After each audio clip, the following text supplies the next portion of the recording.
Ak kreslíte či malujete a chceli by ste svoju vlastnú tvorbu prezentovať aj na verejnosti, máte jedinečnú príležitosť.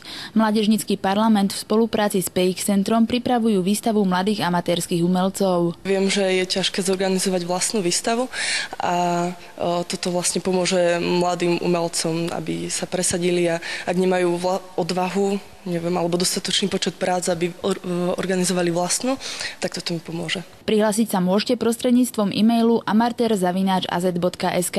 Dielo je potrebné doručiť najneskôr do 1. septembra do PX centra v Chyne Mier. Podmienky sú vek od 15 do 29 rokov.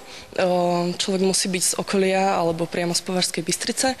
No a podmienky ešte, čo sa týka toho obrazu, tak buď musí byť zarámovaný, alebo sa nejakým spôsobom dať zavesiť, aby ľudia, čo prídu, vlastne to bude predajná výstava, aby si ho mohli kúpiť a rovno zavesiť doma. Výstava nebude tematicky zameraná, v snahe organizátorov je vytvoriť žánrovo pestrú expozíciu. Nie je vôbec obmedzený ani štýl, ani téma, nič. Čo človeka zaujíma, to môže namalovať. Alebo nakresliť, môže to byť ceruskou tušom, môže to byť akvarel, olejovky, akryl, hocičo. Či sa bude na výstavu robiť výber z diel, bude závisieť od počtu prihlásených umelcov. Ak ich bude málo, tak zavesíme všetky. Ak nebudeme môcť všetky zavesiť, tak sa dohodneme s ľuďmi a oni sami povedia, že ktorým obrazom dajú prednosť. Výstava mladých amatérskych umelcov prebehne v mesiaci september.